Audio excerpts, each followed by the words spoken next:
কিশোরগঞ্জের পাশে ছিল একটি টুনি, আর টুনির ছিল দুটি ছানা।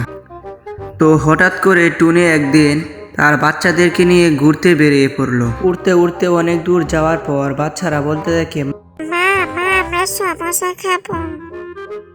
আর এইদিকে টুনির মা সমোসা বানাতে শুরু করলো। ওই দেখ মা সমোসা বানাইতেছে। আজকে আমি সমোসা খাবো, একটা খাবো, দুটা খাবো। আর এইদিকে পাশের বন জঙ্গলে থাকতো একটি ডাইনি। ডাইনিটি সমোসার ঘ্রাণ পেয়ে বলতে থাকলো, হাউ মাউ খাও, সমোসার গ্রান পাও।